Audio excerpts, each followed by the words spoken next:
O estudo a seguir é de inteira responsabilidade de seus idealizadores e apresentadores.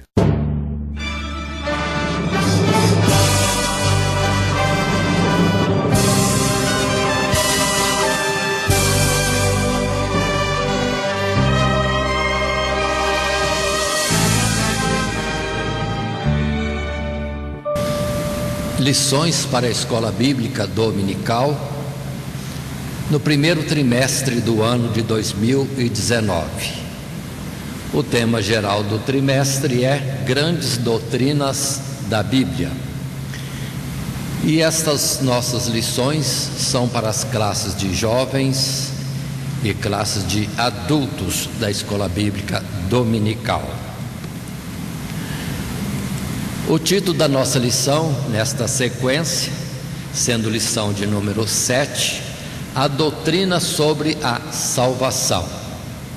Teremos mais de uma lição neste tema, sobre a salvação, sendo que esta tem como continuidade e destaque da lição em si, sua origem e fundamento.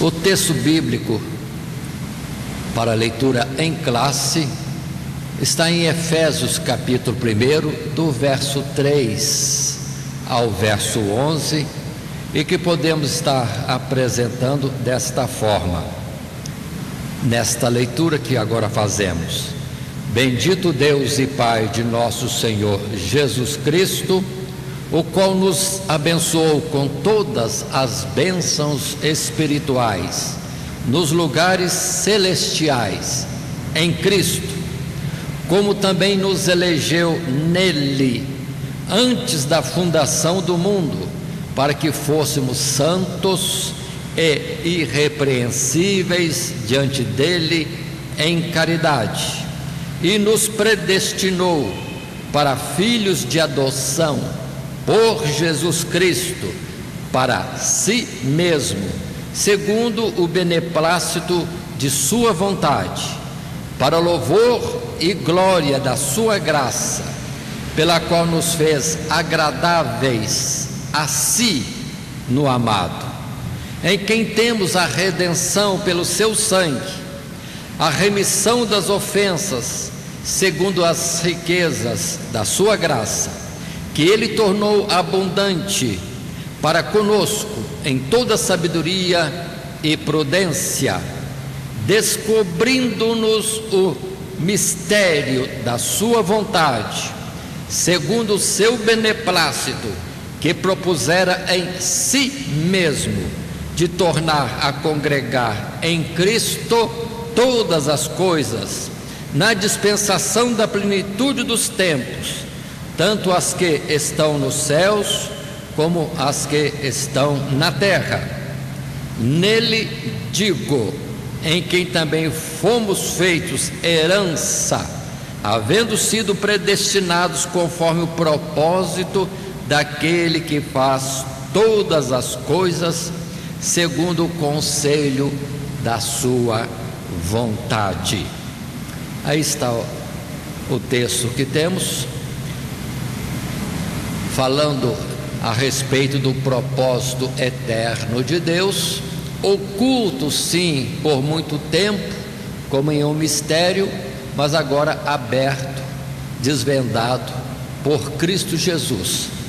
Ou seja, Deus, no seu propósito de a muitos trazer a Ele como filhos de adoção por Cristo Jesus. Muito bem, esta lição naturalmente vai estar entrando em um assunto muito discutido hoje, que é a chamada predestinação, em contrariedade a um pensamento também que diz livre-arbítrio. Mas vamos estar nos referindo aos textos das Sagradas Escrituras, e é aqui nas Escrituras que nós temos a segurança para afirmar muitas coisas, ou o que a palavra mesmo revela. Mas dando continuidade à nossa lição, temos como texto áureo dessa lição 7, que é a doutrina sobre a salvação, sua origem e fundamento. A palavra de Tito, capítulo 2, verso 11, que diz: porque a graça de Deus se há manifestado, trazendo salvação a todos os homens.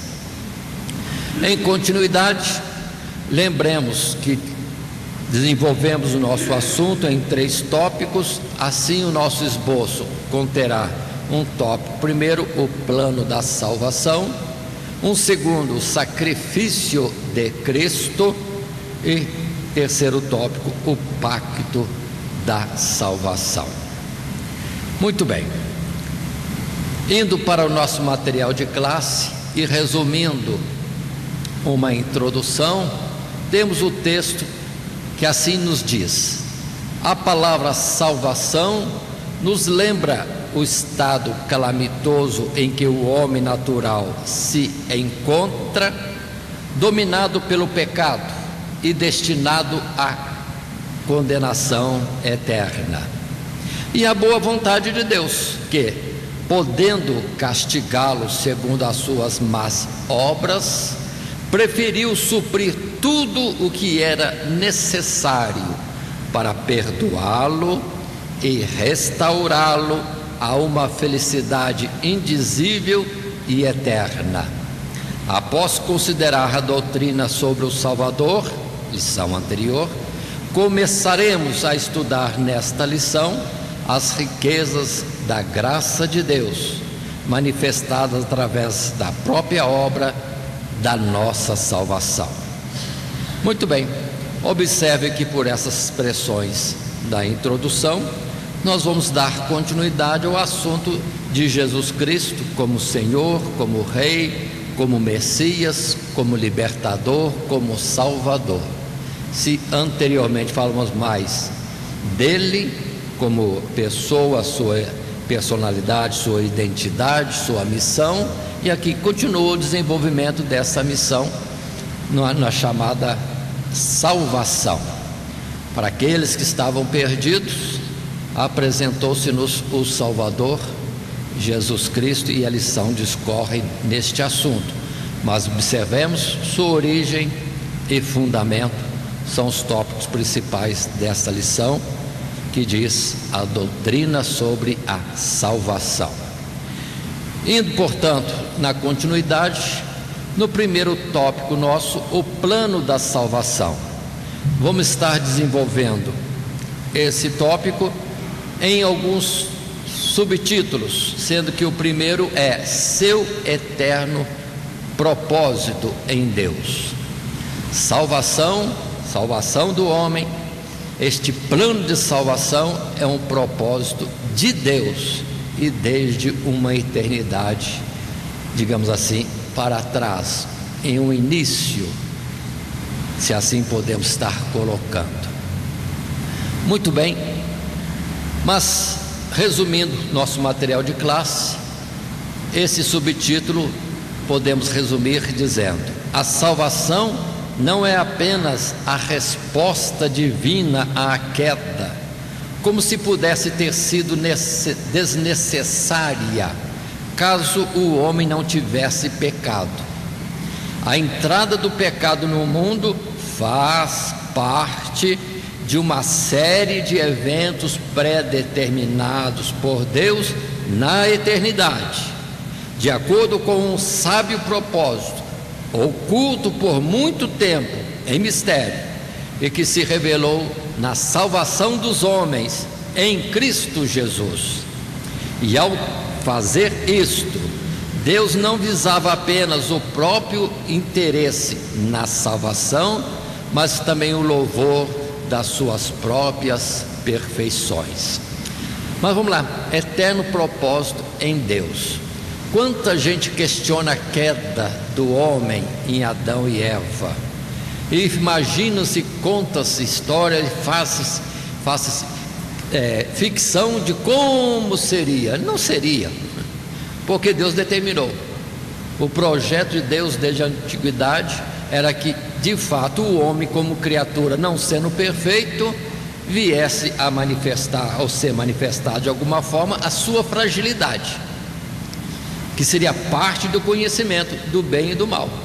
Aí sim ele conheceria o bem e do mal, mas não está a vantagem ou a desgraça naquele momento da queda, da desobediência, mas há uma glória, um projeto de Deus na salvação já programada, planejada por Deus anteriormente. A partir do momento que Deus colocou a árvore do conhecimento do bem e do mal e colocou a proibição: do seu fruto não comerás, pronto, já era o suficiente para o homem cair, porque ele não conhecia nada, não sabia o certo, o errado, o bem e o mal, e dentro da previsão de Deus e seu projeto, o homem certamente cairia, mas já estaria se desenvolvendo o propósito de Deus, do homem reconhecer a sua própria natureza caída, para depois então Deus providenciar todo um aperfeiçoamento que se revela pouco a pouco através dos milênios.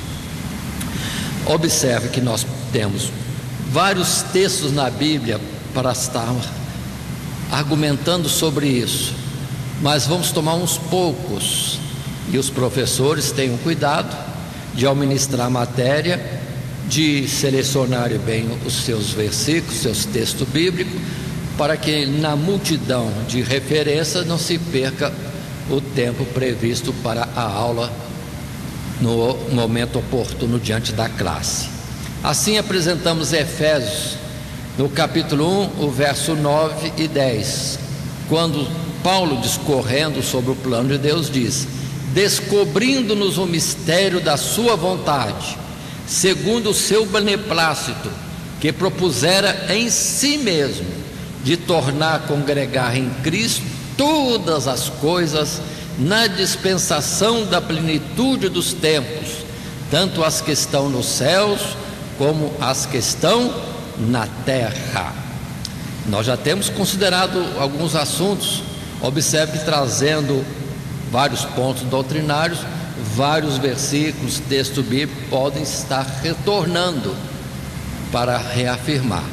Tanto que isso já colocamos anteriormente, a respeito de um Adão terreno, no qual há queda, para depois vir um Adão segundo em Cristo Jesus, para vir então o aperfeiçoamento, a restauração, a perfeição. Então foi plano de Deus, primeiro apresentar a situação da fragilidade do homem e depois a situação, a proposta em Cristo Jesus de serem aperfeiçoados. Entendamos bem, não é coisa de agora. Desde o princípio, quando Deus criou a luz, Ele disse: era boa a luz, mas antes que houvesse luz, o que imperava eram trevas. Tanto que a contagem dos dias sempre foi que cada período de tempo de um dia, primeiramente era as trevas, a tarde e depois o dia. Assim também, primeiro o homem caído e depois a obra de Deus para levantar esse homem e aperfeiçoá-lo em Cristo Jesus, e aí vai discorrer a lição. Em 1 Coríntios 2:7 também está escrito: mas falamos a sabedoria de Deus, oculta em mistério, a qual Deus ordenou antes dos séculos, para nossa glória. Entendamos bem que é propósito de Deus de assim fazer, e assim vai se descobrindo isso aos poucos. Sabedoria de Deus, por um tempo oculta, mas que Ele ordenou antes dos séculos.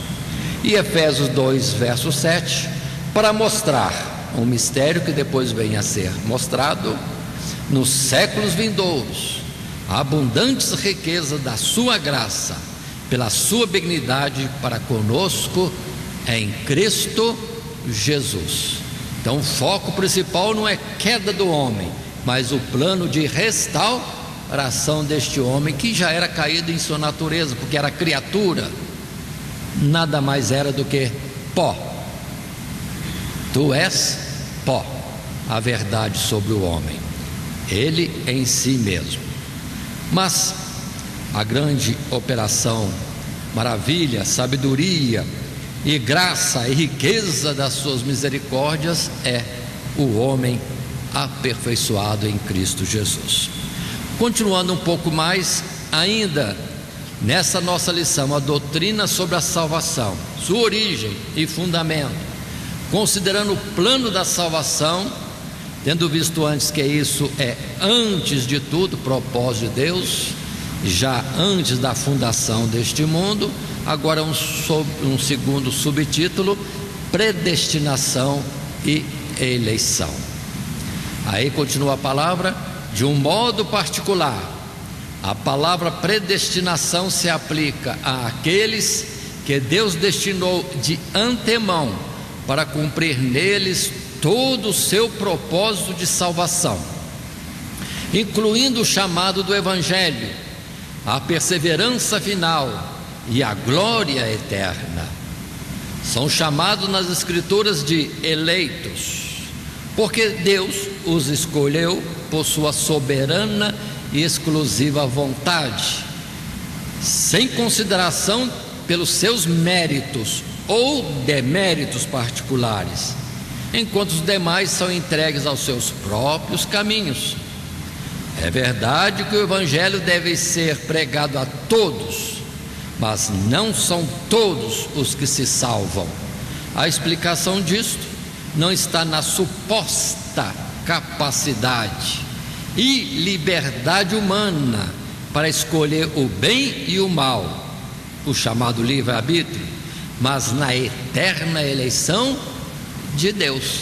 Observe que a lição não tem esse propósito de falar de predestinação, mas todos os textos bíblicos aqui apontados dentro da argumentação e apresentação dessa doutrina sobre salvação é que tudo partiu de Cristo, de Deus em Cristo Jesus.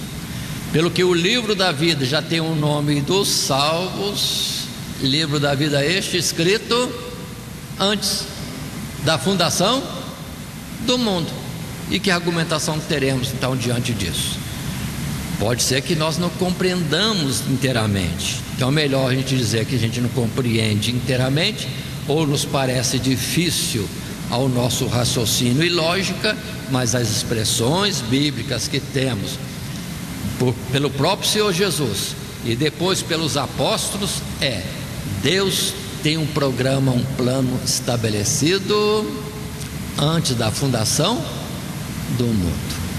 Mas observando textos bíblicos que podemos estar apontando, Efésios capítulo 1 verso 4, a palavra diz assim para nós, e também o verso 5: como também nos elegeu nele antes da fundação do mundo, para que fôssemos santos e irrepreensíveis diante dele em amor, e nos predestinou para filhos de adoção por Jesus Cristo para si mesmo, segundo o beneplácito da sua vontade.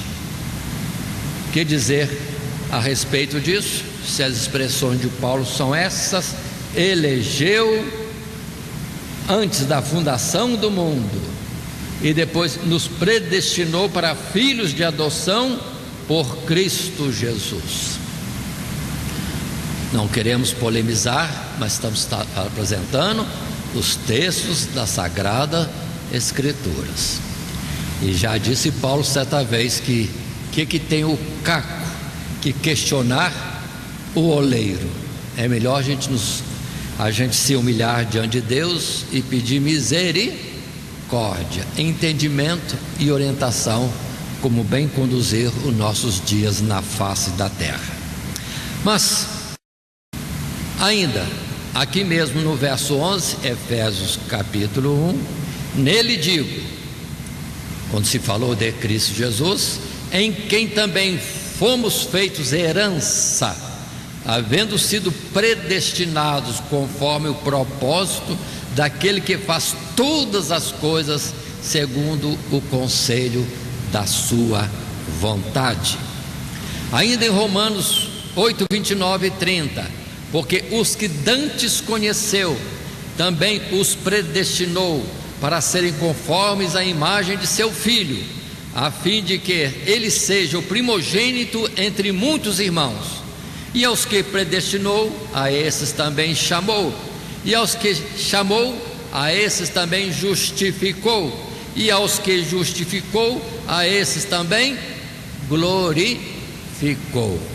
E continuando, quantos textos bíblicos, e nós temos aqui só uns poucos diante da multidão que poderíamos apresentar. Timóteo, na segunda carta a este servo de Deus, no verso 9 diz: que nos salvou e chamou com uma santa vocação, não segundo as nossas obras, mas segundo o seu propósito, ou próprio propósito e graça, que nos foi dada em Cristo Jesus antes dos tempos dos séculos. Porque muitos são chamados, mas poucos escolhidos. É um ponto difícil, discutível nas rodas daqueles que querem estar em debate doutrinário sobre isso. Mas entendamos, são os textos bíblicos apontados. E temos muitos outros que o próprio Senhor Jesus chegou a dizer, como por exemplo, quando ele se espantava da incredulidade e da oposição de escribas e fariseus, e dizia a Jesus: por que não podeis compreender as minhas palavras? Depois ele mesmo concluiu: porque o Pai não vos trouxe a mim, ou o Pai não vos revelou.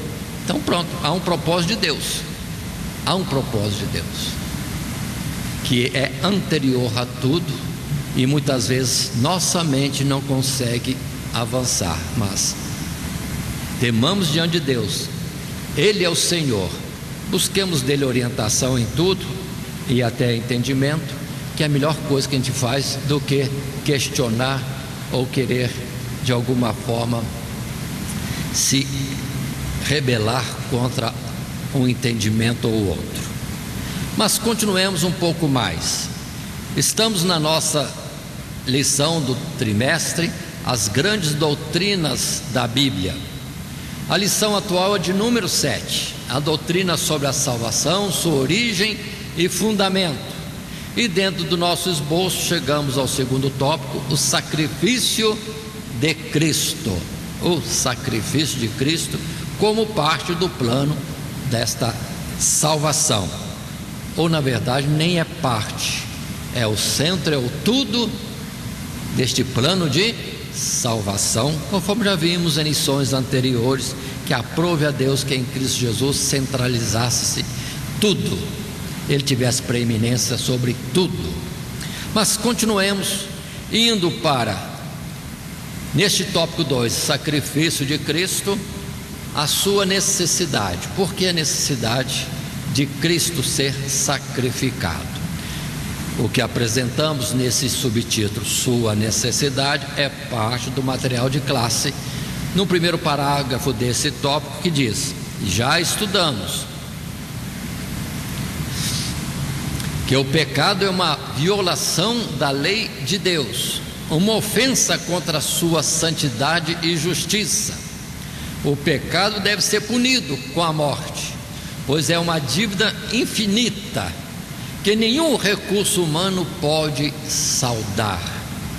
Mas desde o princípio, Deus tem manifestado a sua graça e misericórdia na disposição de aceitar que o ofensor faça reparação ou expiação pelos pecados. E para isso Ele revelou que a vida de um inocente poderia ser oferecida em sacrifício, em lugar do pecador. O sacerdócio levítico encarregou-se por muito tempo de oferecer tais sacrifícios ao Senhor, mas as Escrituras nos informam que esse sistema precisava ser substituído por um melhor, em que Cristo fosse nosso sacerdote e ao mesmo tempo sacrifício perfeito. Por isso ele é contemplado desde a eternidade no conselho e propósito de Deus como o Cordeiro que foi morto antes da fundação do mundo, e como filho obediente submeteu sem reservas à vontade do Pai. Então observem bem que a necessidade do sacrifício de Cristo Jesus é que dentro da justiça de Deus, a alma que pecar, esta morrerá. Então, coitado de nós, mas misericórdia e justiça de Deus, se alguém se apresentar para morrer em seu lugar, um fiador, um substituto, é aceito, desde que seja inocente, porque senão ele estaria morrendo pelo próprio pecado. E qual o homem que não peca? Então homem nenhum serviria. E a lei veio nos rituais do sacerdócio levítico, apresentando, dando ideias de uma substituição. Um animal puro, inocente, era sacrificado para que o pecador tivesse continuidade de vida e os seus pecados fossem cobrados e liquidados, vamos dizer assim, nesse substituto. Mas tudo isso era como figuras, sombras do que Deus queria revelar. Precisava alguma coisa mais nobre para cobrir de fato a uma ofensa tão grande contra o Criador. A falta é muito grande. O que o homem daria para pagar pela sua falta? Seu filho? Toda a sua fortuna? Sua própria vida? Nada disso resgata a sua alma. E já Salomão disse: todo o recurso do mundo esgotaria antes de redimir, resgatar uma alma que fosse. Portanto, tudo aquilo era apresentando, vamos dizer assim, os sacrifícios do sacerdócio levítico, apresentando uma ideia até que viesse a realidade em Cristo Jesus. Por isso, o único justo era o próprio Filho de Deus, só o Filho de Deus, porque até os anjos, até os mais magníficos, que se pudéssemos falar dessa forma, são criaturas como o homem. Então algo mais excelente é tão somente Jesus. E conforme já estudamos na lição anterior, foi necessário Jesus vir em carne, e o Verbo se fez carne para poder morrer em resgate das nossas almas, pagando pelos nossos pecados. Muito bem, muitos textos bíblicos que poderiam estar citando. Vamos citar somente alguns, como no presente momento.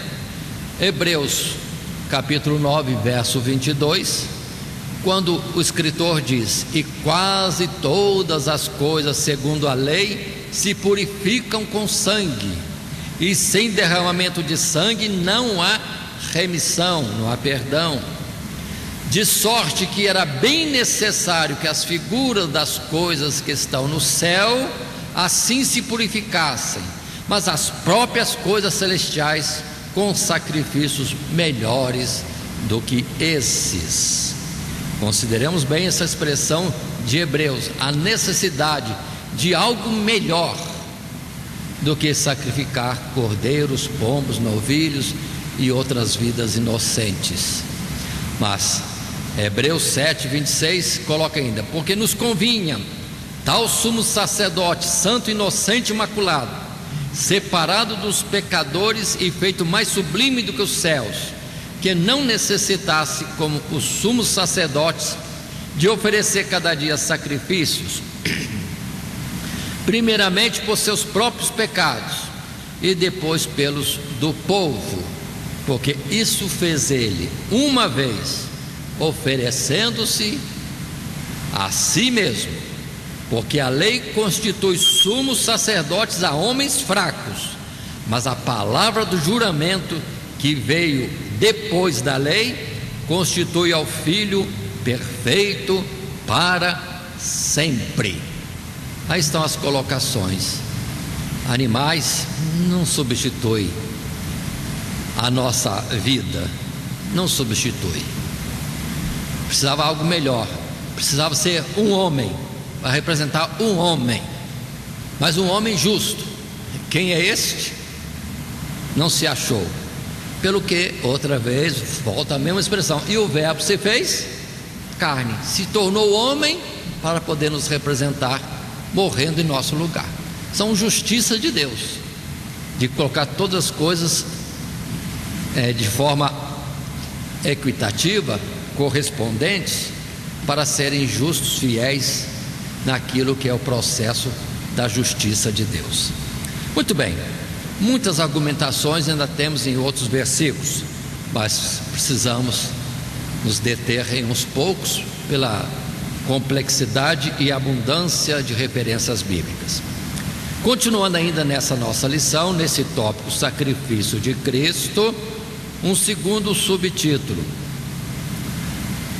sua natureza. O sacrifício de Cristo, a necessidade dele vir e ser sacrificado, e a sua natureza. Enquanto os sacrifícios no sistema levítico variavam de acordo com aspectos particulares que deviam ser atendidos na expiação, o sacrifício de Cristo traz a perfeição ao seu povo, suprindo todas as necessidades de expiação. Isso quer dizer que o sangue de Cristo, ou a sua vida, fez total reparação pelos nossos pecados, saldando completamente nossa dívida para com a lei e comprando-nos ou resgatando-nos para Deus, ao mesmo tempo em que, com a justiça de Deus plenamente satisfeita, Ele alcançou para nós o perdão, possibilitando a aproximação entre nós e Ele em reconciliação e em paz. Muito bem. Se nós observarmos os rituais da lei, ou em Levítico em particular, nós temos vários tipos de ofertas, vários tipos. Se lermos em Levítico capítulo 7, versos últimos desse capítulo, vai falar de holocausto, vai falar de oferta de manjares, vai falar de sacrifício e expiação de pecado, sacrifício e expiação de culpa. Olha quantas coisas estão sendo apresentadas aí: sacrifício pacífico, sacrifício de consagração, várias variedades. Mas tudo isso a lei foi apresentando como que muitos aspectos para a justificação do homem eram necessárias, ou eram necessários muitos aspectos dessa justificação. Mas em Cristo Jesus, nele mesmo tem a plenitude. Ele mesmo é o holocausto, Ele mesmo é a sacrifício e expiação de culpa, Ele mesmo é o sacrifício e expiação de pecado, Ele mesmo é a oferta de manjares, Ele mesmo é o sacrifício pacífico, Ele mesmo é o sacrifício da consagração. Nele está tudo, tudo, tudo, tudo. E a expressão bíblica vai dizer: com um único sacrifício aperfeiçoou tudo. Estaremos vendo em sequência, em vários versículos que ainda apresentaremos. Mas no momento, 1 Coríntios capítulo 6, verso 20: porque foste comprado por bom preço, glorificai pois a Deus no vosso corpo e no vosso espírito, os quais pertencem a Deus. Jesus foi o preço, pagou com vida para nos resgatar da morte para Deus. Observe isso. Então, aqueles que estão vindo a Cristo Jesus, entendam: Deus pagou um preço altíssimo. Não foi um planeta todinho de diamante. Vamos pegar um planeta bem maiorzinho, um Júpiter, por exemplo. Não, algo maior do que ter o universo inteiro de diamante. Não, algo maior. É o próprio Filho dele, o unigênito, que é superior a tudo que existe. Porque tudo que existe, Jesus fez para Ele, foi feito por Ele e subsiste por Ele. Portanto, tudo não é nada diante daquele que fez esse tudo. Jesus era o máximo, e é o preço altíssimo pelo resgate da nossa alma. Mas atenção, lembremos que muitas vezes fala o sangue, sem derramamento de sangue não há perdão de pecados. O assunto não é o sangue, é a vida dada. Precisamos destacar isso, entender isso.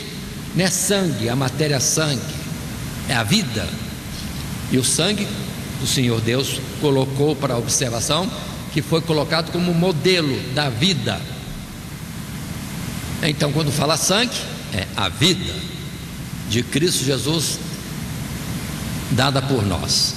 Continuando ainda nesse texto bíblico que estamos apresentando, agora Efésios 2, verso 13 e versos seguintes, quando se diz na Escritura: mas agora em Cristo Jesus, vós que antes estáveis longe, já pelo sangue de Cristo chegastes perto, porque Ele é a nossa paz, o qual de ambos os povos fez um, e derribando a parede de separação que estava no meio, na sua carne desfez a inimizade, isto é, a lei dos mandamentos, que consistia em ordenanças, para criar em si mesmo dos dois um novo homem, fazendo a paz, e pela cruz reconciliar ambos com Deus em um corpo, matando com ela as inimizades.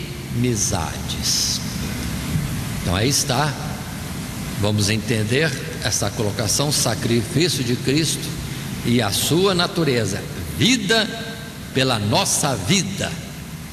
Foi o preço que Deus pagou por nós, deu o seu Filho para ter a nossa vida. O Filho morre e nós somos tirados, vamos dizer assim, do banco de réus e da cadeira elétrica, ou da forca, ou qualquer outro processo de justiça entre os homens pelo qual poderíamos estar passando. Foi o que aconteceu. Agora, a salvação é para aqueles que creem nisso. Aí esse sacrifício tem validade para os que creem. Para os que não creem, é como se rejeitasse isso e quisesse colocar diante de Deus uma outra proposta, e Deus não aceita. Deus não aceita. Substituir o Filho dele que ele deu por alguma outra coisa, os recursos do universo inteiro esgotariam antes de resgatar, pagar por nossa alma, ou para suprir, propiciar, satisfazer a justiça de Deus pelas nossas transgressões. Porque a nossa transgressão não é contra um outro semelhante, a transgressão é contra o Todo-Poderoso e Criador. Então não é com coisas materiais que vamos agradar a Deus. Aí Cristo Jesus é o Filho amado. Aí nós tocamos no ponto principal que move Deus, que toca em Deus, quando a gente clama pelo sacrifício, pela vida de Jesus dada por nós. Não adianta a gente chegar com méritos e justiça própria, que não vale. Mas se apelar para Cristo Jesus, aí, perdoe dizer dessas formas, mexe com o coração de Deus, mexe, porque em Jesus está toda a alegria de Deus. Precisamos entender esses particulares em palavras e mais palavras para explicar. Mas não é difícil explicar, porque se Deus falou que até as crianças compreenderiam, então vamos ter coração de criança, sermos humildes para podermos entender, ou pelo menos aceitar pacificamente, subordinando a um grande projeto do Todo-Poderoso. Continuando ainda nesse tópico 2, o sacrifício de Cristo, aí em subtítulo vem a sua eficácia. Qual a eficácia do sacrifício de Cristo? Muito bem, a Bíblia é cheia de ensinos para nós sobre isso, ou argumentações. Sua eficácia, resumindo o nosso material de classe, temos: ao contrário dos sacrifícios oferecidos sob a lei, que precisavam ser repetidos diariamente, o sacrifício de Cristo foi oferecido somente uma vez, trazendo abundância de graça, perdão e vida, muito além do que toda a morte e condenação que todos os pecados do mundo haviam acumulado. Por isso Jesus é propriamente o Salvador do mundo, o Cordeiro de Deus que tira o pecado do mundo, pois somente nele há total e suficiente expiação para o homem que vem a Ele pela fé. Aí está, a eficácia é absoluta. E observem que a lei deixava indícios de que aquilo não valia, aquilo era provisório, não era perfeição, pelo que tinha que ser repetido todo dia. Todo dia o sacerdote ia para o templo, que canseira. Primeiro, oferecer sacrifício de expiação do seu próprio pecado, para depois começar todos os rituais para atender o povo. E olha lá que multidão devia estar vindo lá, né? Para cada um oferecer o seu sacrifício. Abro um parênteses para explicar uma coisa: não é uma abundância de sacrifício todo dia. Por isso mesmo já foi orientado para os sacerdotes a apresentar um sacrifício de expiação de pecado pela manhã e o outro à tarde, que era chamado sacrifício contínuo. Em vez de matar milhares e milhares de animais, não, um era oferecido de manhã e um oferecido à tarde, como que preenchendo o dia, para dar validade ao dia, de cobertura de perdão de pecado, para aqueles que eram sinceros diante de Deus. Isso era válido, mas no dia seguinte está voltando. Ou se era algum homem um pouco mais exigente consigo mesmo, talvez de manhã cedinho já estava indo para o templo pedir perdão e voltava para casa, e a pouco almoçava, já estava voltando para pedir perdão, e à tarde também, e à noite também. Então vamos entender isso. Tudo aquilo era provisório, e a própria ordenação de Deus mostrava, é algo que é limitado, é figura, é sombra daquilo que vai se manifestar posteriormente em Cristo Jesus. Muito bem, apresentando mais um texto bíblico, consideremos Hebreus 10, verso 12.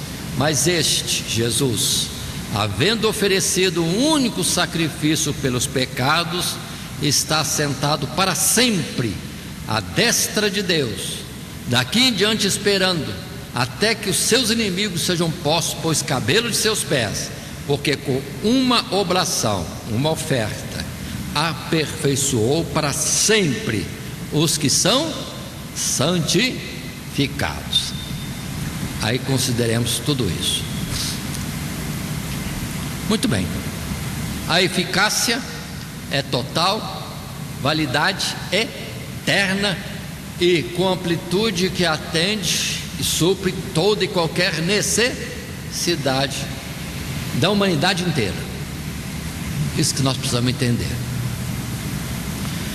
Para a gente compreender isso também, temos sempre que lembrar quem é Jesus, aquele que foi dado como preço de resgate da nossa alma, da nossa vida. Mas quem é Jesus? É aquele que na verdade determinou que tudo existisse. A expressão que nós usamos antes: por Ele e para Ele foram feitas todas as coisas.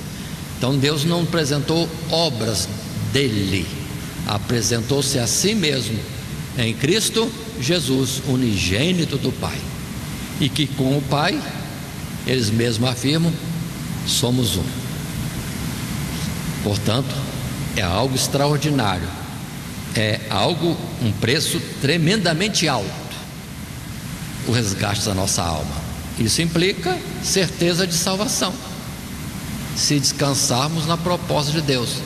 Todo aquele que crê será salvo, porque o preço foi alto demais. Agora, se você põe Jesus em diminutivo e acha que você tem qualidades para se apresentar diante de Deus, infelizmente vai ficar devedor e muito. Aí a salvação não lhe é dada, porque é gratuita em Cristo Jesus. Continuando apresentação desses textos que falam disto, falando deste assunto de eficácia, nós temos o texto em Romanos 5, verso 15 a 20. É um texto longo, mas é importante para vermos a justiça de Deus em tudo que Ele fez, está fazendo e fará, dentro do seu propósito, que isso aqui está sendo colocado como desde a eternidade no passado. Verso 15: mas não é assim o dom gratuito como a ofensa, porque se pela ofensa de um morreram muitos, muito mais a graça de Deus e o dom pela graça, que é de um só homem, Jesus Cristo, abundou sobre muitos. E não foi assim o dom como a ofensa, por um só que pecou, porque o juízo veio de uma só ofensa, na verdade, para a condenação, mas o dom gratuito veio de muitas ofensas para a justificação. Porque se pela ofensa de um só a morte reinou por esse, muito mais os que recebem a abundância da graça e do dom da justiça reinarão em vida por um só, Jesus Cristo. Pois assim como por uma só ofensa veio o juízo sobre todos os homens para a condenação, assim também por um só ato de justiça veio a graça sobre todos os homens para a justificação de vida. Por quê? Como pela desobediência de um só homem muitos foram feitos pecadores, assim pela obediência de um muitos serão feitos justos. Veio porém a lei para que a ofensa abundasse, mas onde o pecado abundou, superabundou a graça. Aí está a justiça de Deus, mostrando para nós a eficácia da operação, valor do sacrifício de Jesus. Porque por um homem, pó, feito do pó, Adão, veio toda essa situação de calamidade a que o homem está entregue na sua vida terrena, vida natural. Aí Deus, por justiça, colocou também um homem que em um ato de justiça, observem, pudesse suprir todas as necessidades de restauração de todos que pelo primeiro homem tinham caído. Entendamos isso, tudo é justiça de Deus. Pelo que quando Jesus não veio um ser especial, no sentido de um anjo disfarçado ou usando os poderes de Deus. Ele veio como homem, e como homem agiu. Se ele usava de alguma coisa, era mais para benefício nosso, mas por ele mesmo sentiu fome, sede, calor, frio, angústia, dor. Veio como homem. É um mistério, mas é a justiça de Deus. Assim, dando prosseguimento, já no tópico 3, o pacto da salvação.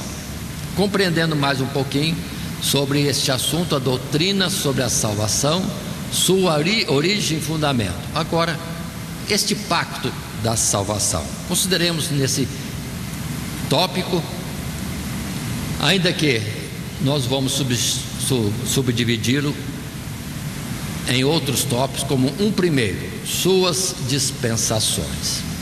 Deus sempre usou de revelações progressivas, uma atuação, depois um avanço, até chegar à revelação plena em Cristo Jesus. A luz agora sim brilhou em Cristo Jesus. Foi coisas progressivas. Mas vamos lá. Ao longo das Escrituras, notamos que o tratar de Deus com os homens se dá por meio de pactos, ou concertos, ou alianças, onde Deus se compromete a conceder o seu favor e bênção, mediante termos que Ele mesmo estabelece. Assim vemos Deus fazendo concerto com seus servos, Noé, Abraão, Davi, Finéias, ou antes, tais homens foram tomados como mediadores do concerto entre Deus e seus descendentes. Mas o caráter pactual da salvação pode ser mais bem percebido nos termos do chamado Antigo e Novo Concerto, firmado respectivamente com Israel por intermédio de Moisés e com os eleitos por meio de Cristo Jesus. Ambos, na verdade, são dispensações de um só e mesmo concerto de salvação e revelam diferentes aspectos em tempos e sob termos diferentes do eterno propósito de Deus de dar a vida eterna aos homens. Então observe dispensações diversas pelas quais Deus usou. Então Deus anteriormente tratava com o homem em pactos, em, vamos dizer assim, rituais mais simples, como no passado fizeram Abel, talvez Enoque, talvez Noé, Jó e tantos homens de Deus, em sacrifícios que eram uma forma de chegada a Deus. Muito simples, parece que não explicava, não falava muito. Mas depois vem a lei com os rituais, o sacerdócio levítico, aí aquilo já é mais revelado. Mas tudo são figuras e sombras, até que chega a Cristo Jesus, a dispensação no seu apogeu, no seu tudo, na plenitude daquilo que era o propósito de Deus. Cristo Jesus, unigênito dele.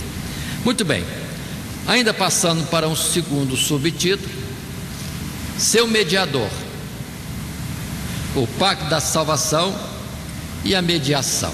Já falamos no texto anterior que sempre houve um mediador, sempre houve. O que colocaríamos antes?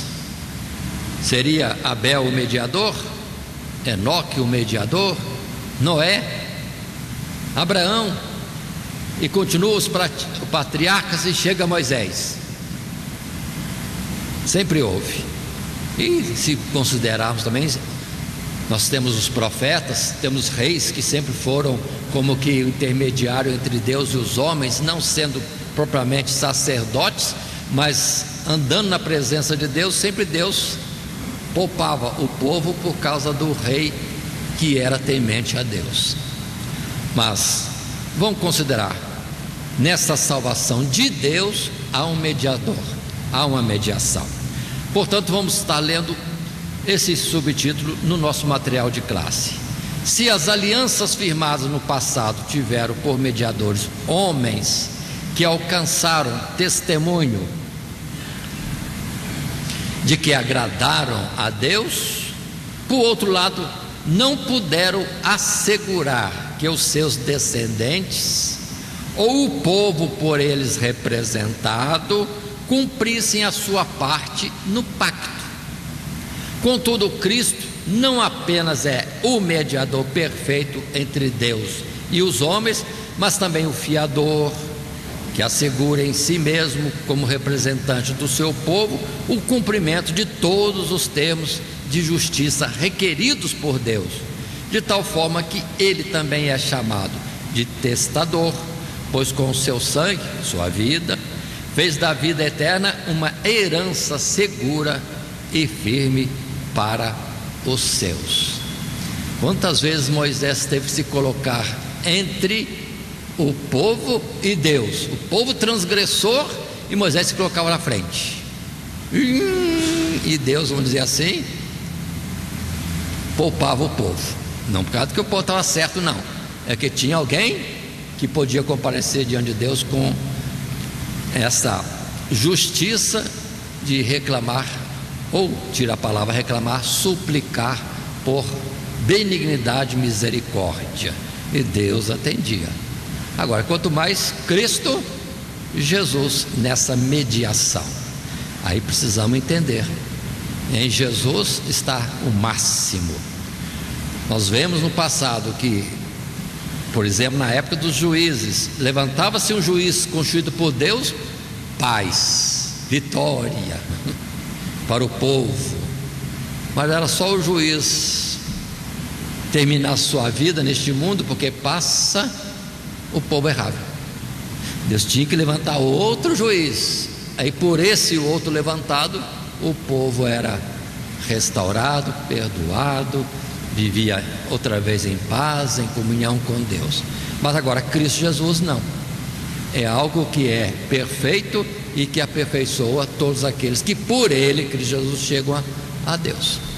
Portanto, nós temos que entender um pouco esse aspecto. Não é nós chegar diante de Deus, Não, nós temos que entrar como que em Jesus, debaixo da sua cobertura, para chegar diante de Deus. Por isso a expressão que sempre falamos: Ele é a porta, Ele é o caminho, Ele é a verdade, Ele é a vida, e sem Ele ninguém chega ao Pai. É isso que nós precisamos compreender. Então, toda vez que estivermos numa necessidade, corre para Cristo Jesus. Aí vem o Salmo 91, né?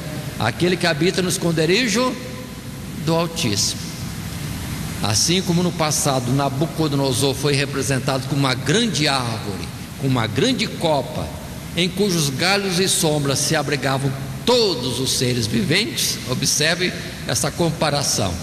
Se Nabucodonosor era o ponto, vamos dizer assim, de paz e descanso para o mundo, no seu império, nas suas ordens, no seu governo, quanto mais Cristo Jesus.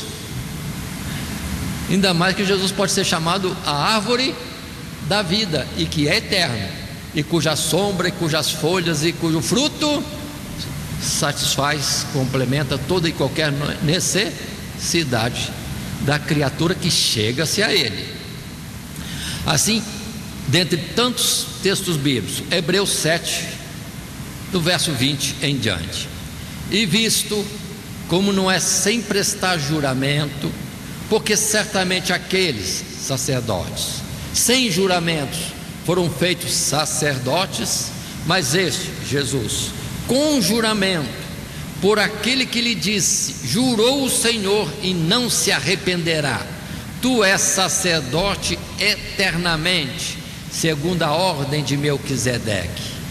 De tanto melhor concerto, Jesus foi feito fiador, e na verdade aqueles foram feitos sacerdotes em grande número, porque pela morte foram impedidos de permanecer. Mas este, Jesus, porque permanece eternamente, tem um sacerdócio eterno, portanto pode salvar perfeitamente os que por ele se chegam a Deus, vivendo sempre para interceder por ele. Então observe que Jesus é o mediador, o caminho, o túnel, a sombra, o abrigo para todos que querem o bem, e bem esse que dizia Tiago: não enganemos, não erremos, só é encontrado em Deus. Muito bem, assim continuando, depois de falar de mediação, vamos falar ainda nesse tópico 3, o pacto da salvação, sendo que anteriormente temos falado das dispensações, depois da mediação, agora os seus termos. Do material de classe, em resumo, retiramos esse subtítulo: seus termos. A parte que cabe ao homem no pacto da salvação é a obediência perfeita aos mandamentos de Deus. A menor desobediência é contada como violação de todo o pacto, implicando no castigo e na necessidade de reconciliação. Contudo, a transgressão era inevitável, e a entrega da lei serviu apenas de ocasião para fazer abundar o pecado, pelo que a salvação jamais foi por meio de obras, por uma obediência impossível à fraqueza de nossa carne. Em todo o tempo, Deus tratou com aqueles que foram chamados para participar do seu concerto, seja no Antigo ou no Novo, mediante a sua graça, que opera apenas pelo perdão daquele que crê.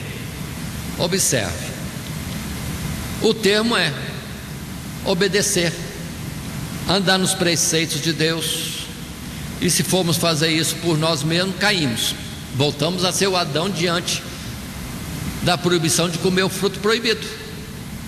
Mas temos que saber que tem uma necessidade de obedecer os mandamentos, mas em Cristo Jesus, outra vez, encontramos tudo o que é necessário.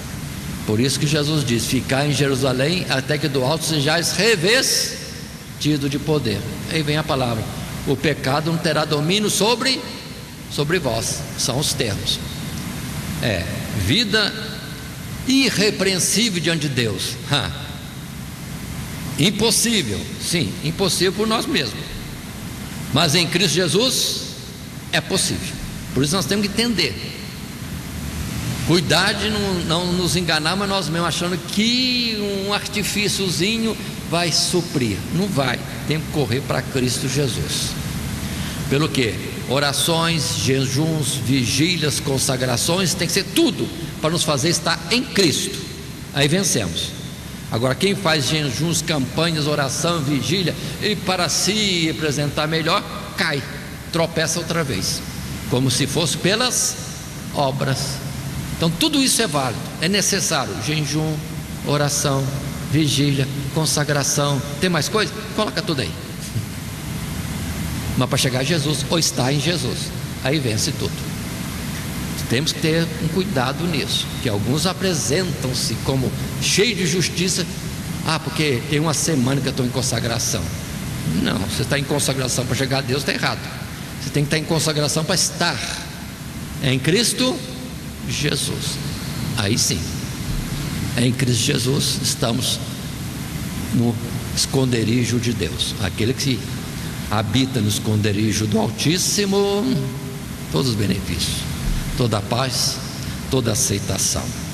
Nós temos vários textos bíblicos, mas colocamos uns poucos, como esses. Gálatas 3:10: todos aqueles, pois, que são das obras da lei, estão debaixo da maldição, porque escrito está: maldito todo aquele que não permanecer em todas as coisas que estão escritas no livro da lei, para fazê-las. E é evidente que pela lei ninguém será justificado diante de Deus, porque o justo viverá da fé. Ora, a lei não é da fé, mas o homem que fizer estas coisas, por elas viverá. Em Romanos 4:3: pois que diz a Escritura: creu Abraão em Deus, isso lhe foi imputado como justiça. Repito, que diz a Escritura: creu Abraão em Deus, e isso lhe foi imputado como justiça.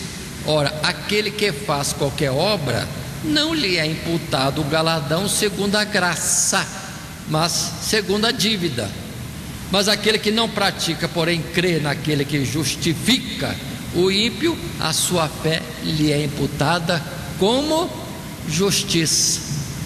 Quem é que pode requerer diante de Deus justificação, perdão e vida eterna por si mesmo? Ninguém,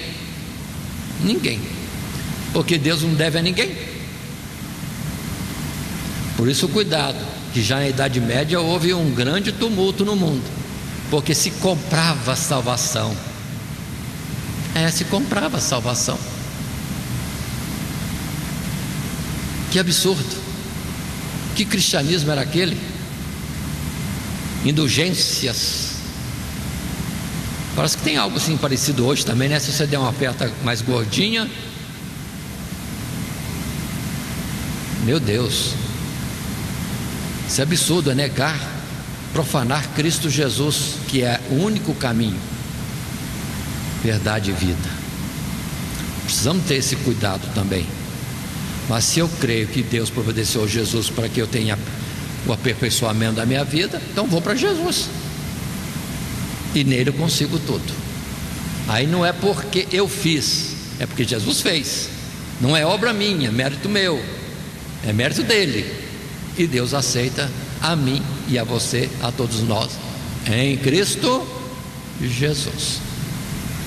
E Jesus não é um Moisés que de vez em quando entra diante de nós e Deus pedindo misericórdia. Jesus é aquele que está sentado do lado do Pai, sendo que ele é a alegria do Pai, e ele chega e pede alguma coisa. O Pai não consegue negar. Perdoe dizer dessa forma, porque Jesus é toda a alegria de Deus. Estamos entendendo assim? E não é de vez em quando, é continuamente. Jesus vive eternamente e continuamente intercedendo por cada um de nós.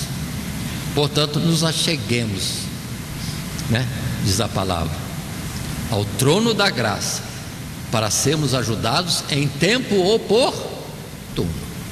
Muito bem, assim colocado, estamos concluindo a nossa lição e, na verdade, encerrando, lembrando de que a salvação dos homens é uma obra preciosa e querida por Deus, tão importante que Ele empregou o seu próprio Filho amado para realizá-la, tal como foi concebida na eternidade. Que possamos reconhecer a imensa graça que nos foi dada em ser chamados a participar de uma aliança onde o próprio Deus assegura que nossa parte seja cumprida, assim Ele possa nos abençoar com todas as bênçãos espirituais em Cristo Jesus. As palavras são suficientes. Consideremos que esta lição faz parte das grandes doutrinas da Bíblia, que é o estudo do trimestre, e esta lição presente é a de número 7, doutrina sobre a salvação, sua origem e fundamento. E nós desenvolvemos com esses tópicos o plano da salvação, o sacrifício de Cristo e o pacto da salvação. E o nosso textuário é: porque a graça de Deus se há manifestado, trazendo salvação a todos os homens. Palavra de Tito, capítulo 2, ou da carta de Paulo a Tito, capítulo 2, e o verso de número 11. Que Deus assim nos abençoe em Cristo Jesus. Amém. Todo dia, toda hora, muito mais prazer em ouvir. Radionet Grata Nova.